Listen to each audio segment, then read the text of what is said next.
që ka për të kryer, por është mbyllur procesi të paktën në aspektin e legjislacionit, ka kaluar, janë miratuar të gjitha dhe tani është zbatimi administrativ, pra është Italia, është qeveria italiane që e ka ndorë këtë punë, por ama nga ana jonë gjithçka ka mbaruar dhe nga ana tyre, nga pikpamja legjislative gjithçka ka mbaruar, pra nuk bëhet më fjalë që do bëhet, s'do bëhet.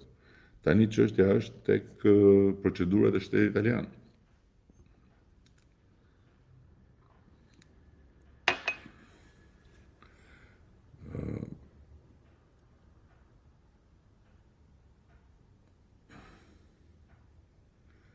Është marrëzime të votu ty përsëri. Po pse? Ja pse, se sqaron. 12 vite në pushtet largohet të rinë nga dheu, po mirë si është e mundur që vazhdon kjo këngë absurde, si ka mundësi vazhdon kjo këngë absurde, përse unë i largova të rinj apo të vjetrit, kur flasim për ata që zgjodhen një rrugë tjetër në këto vite, siç kanë zgjedhur një rrugë tjetër dhe në vitet e pashme. Dhe po të shikosh gjithë trendin e viteve, është një trend historik që e kanë kaluar të gjithë vendet e tjera, kanë përsëritur 1 milion herë. Vode dhe plaçkite, jo, me thënë të drejtën, këtu fjalët mbrapsht ty dhe të gjithë atyre që përdorin këto fjalë, sepse nuk kam asnjë lidhje me këto terma, unë personalisht, dhe nuk ka asnjë lidhje me këto terma shumica dërmuese e njerëzve me të cilët unë punoj. Këtë e them me qetësi dhe me siguri. Premtove, nuk realizove. Unë kam realizuar shumë çka kam premtuar dhe deri në fund të realizoj të gjitha ato që kam premtuar. Dhe po deshe ti, mund t'i marrësh edhe një nga një dhe mund t'i shohësh që shumë çka është realizuar dhe çka mbetet për t'u realizuar do të realizohet. Kjo është shumë e thjeshtë dhe arsyeja pse unë jam këtu dhe do të jem përsëri këtu dhe për ca kohë është pikërisht kjo, që të përmbush një mision që kam nisur së bashku me shumicën e shqiptarëve dhe që jemi shumë afër realizimit të atij misioni që është një mision historik epokal i vendosjes flamurit ton kombëtar në oborrin e familjes europiane. Lumë talibanët që do ta shijojnë se në Dursakët u kalbëm për bukën e gojës në emigrim. Po pse?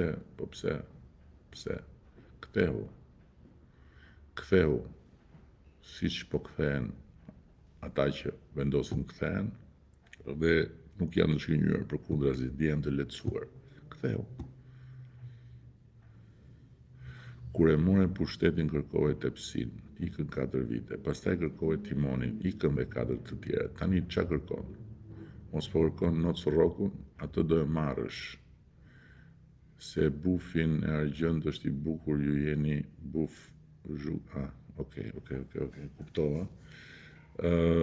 Tani, me që se ja u kam thënë, mos e cysni nocin. Mos e cysni nocin se sa më shumë e cysni, aq më shumë do t'ju dhëmbi 11 maj. Mos e cysni se do dini shumë të trishtuar nga 11 maj. Lëreni procesin të bëjt vetën, ju keni të drejtën të mendoni ashtu siç mendoni, mbrapsht po është drejta juaj. Keni të drejtën të ndroni, keni të drejtën të imagjinoni se në 11 maj do keni popullin me vete, gjë që s'ju ndodh për shumë arsye që janë shumë të thjeshta, fare, po për një arsye shumë të madhe se ju me popullin dhe shumicën e popullit shqiptar nuk keni përputhje në mënyrën se si shikoni gjërat dhe si kuptoni gjërat, sepse populli shqiptar nuk kthehet më mbrapa. kjo është shumë e thjeshtë. Dhe prisni, duroni 30 ditë. 30 ditë do duroni dhe pastaj do ta shihni se kujt do t'i trokasi noci ke dera, kujt do t'i shfaqet. Edhim Shkëndrijës.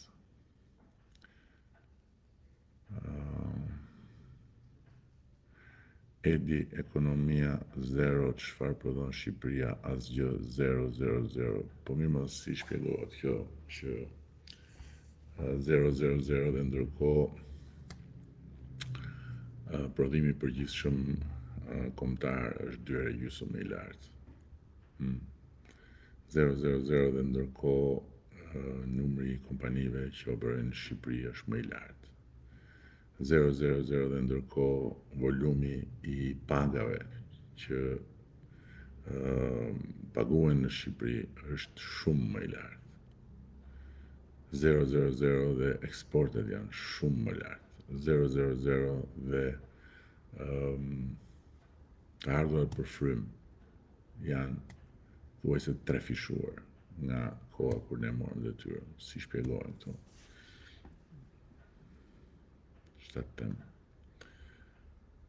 Çfarë të them? Si bëhet? I bëhet që nuk shef ai që ka sy, shef ai që do të shohë. Me ty të harrojnë shqiptarët të futen në BE, do ti të futesh në BE, po s'të fut BE, s'është në dorën tënde, mirë ata ignorantë që mashtrohen. Fjalët mbrapsht i dashur, fjalët mbrapsht sepse nuk mund t'i thuash një popullit tërë ignorant. Ndërkohë që Shqipërinë në BE mund ta fus vetëm unë dhe Partia Socialiste, pa diskutim fare. Vetëm ne e fusim Shqipërinë në BE, askush tjetër. Parafitëroni vetëm për 1 sekond bufin e kënetës që ju shfaqet në Bruxelles. Edhe ju thot tua të fus Shqipërinë në BE. Vetëm për 1 sekond parafitëroni. Ndërkohë që na fut apo s'na fut në BE-ja, pse duhet ta thuash ti apo ta them unë? E thot BE-ja vetë atë. Shumë hapur, shumë qartë dhe e thon të gjithë dokumentat që ne kemi para në tavolinë çdo ditë me BE-n dhe e thot de fakti që ndryshe nga çfarë për shembull të shtën ty nga Keneda me shumë bujë, së shpejti ne do të vazhdojmë të hapim kapituj të tjerë të negociatave me BE-n. Nuk ka bërë vakin historinë e integrimit që fjalë vërtet që një vend të negociojë me këtë shpejtësi. Dhe kjo shpejtësi diktohet nga BE-ja, jo nga ne. Ne kemi qenë gati dhe më përpara se të hapeshin negociatat. Po s'kanë qenë gati ata. Sot ne po negociojmë me shpejtësi. Mali i zi që me që ju thua ignorant shqiptarëve. Mësohet, Mali i zi ka qenë 2012 që negocion për të hyrë në Bashkimin Evropian. Para sa ne të vinim në qeveri. Dhe sot ne e kemi arritur dhe jemi krah në Malin e zi, ndërkohë që ne kemi që vjetë që negociojmë, por ama ishim përgatitur shumë fort. Kur ata na thoshin po, jo, ne përgatiteshim dhe kur japëm negociatat ishim shumë më përpara. Se sa çdo të ishim nëse negociatat do të ishin hapur më përpara. Më kupton? Domethënë nuk e kemi humbur kohë. Tani pse ne kemi një kuadër negociatash që sipas BE-s, se jo sipas nesh, po sipas BE-s duhet të mbyllet brenda 2027-s. Dhe kemi rënë dakord ta mbyllim brenda 2027-s 3 vjet. 3 vjet nuk ka ndodhur asnjëherë për asnjë vend, sepse sot BE-ja do që të na marrë brenda. Në këtë moment ka hapur derë.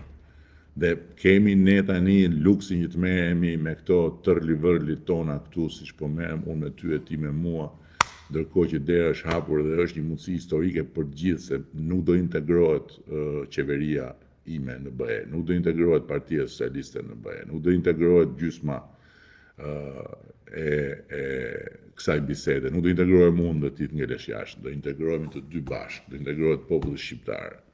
Dhe do të thotë që të gjitha ato përfitime që vijnë nga ky bashkim me familjen e madhe europiane, duke filluar nga siguria Nga siguria e shef çfarë bëhet nëpër botë apo se shef. E ndjek botën e çik apo e ke mendjen ke sherifi.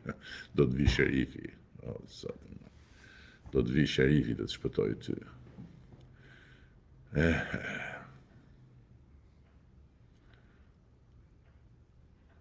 12 vjet qeverisje, 17 vjet kryetar bashkie, po pse mi shtove këto të kryetarit bashkisë apo për qef? Ke zero arritje në politikë të jashtme, zero investime tuaja në Shqipëri, zero rritje standardet mirëqenieve. S'ke asnjë argument, sepse qytetarët duhet votojnë ty. Je i zhytur në batak. Dhe po shgryesh, në veri, Kol Haxhia.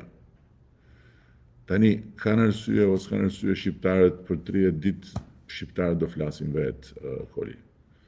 Ndërkohë që të më thuesh 0000, duhet të më shpjegosh pastaj, po mirë, si shpjegohet që është rritur prodhimi i përgjithshëm kombëtar nga më pak se 10 miliard euro në thuajse 25 miliard euro. Këtë duhet më shpjegosh. Nëse është 000, nëse është 000, si shpjegohet që Shqipëria vetëm gjatë kësaj periudhe ka drejtuar OSBE-n dhe është ulur në Këshillin e Sigurimit nëse është 000, megjithëse për politikën e jashtme. Nëse është 00, si shpjegohet që për herë të parë e pa imagjinueshme ka ardhur në Shqipëri i gjithë Bashkimi Evropian. Po jo vetëm kaq. Po do të vinë në Shqipëri në 16 maj, që vjen tani, i gjithë komuniteti politik evropian këtu në Shqipëri. Si shpjegohet nëse është 000? Nëse është 000, si shpjegohen 12 milion turistë? 12 milion turistë. Është vendi me rritjen më të madhe të turizmit. Rritjen më të madhe relative të turizmit. Si shpjegohen 11 milion pasagjerë në aeroportin e Tiranës nëse është 000? Në këtë vend ku turizmi ishte vetëm frymë patriotike dhe lavdi Zotit vinin shqiptarët nga Kosova dhe Maqedonia që e mbanin gjallë turizmin, se këtu të huajt që vinin për turizëm numëroheshin me gishtat e dorës dhe pastaj e vetmja gjë që bënin ishte që flisin keq kur iknin nga Shqipëria për plerat dhe për llumin që ishte këtu. Po si ka mundësi 000, Si shpjegohet kjo 000? Kjo 0000 në fakt është 0,000 shanset që ka Këneta që të bindi shumicën që nuk është Kënet.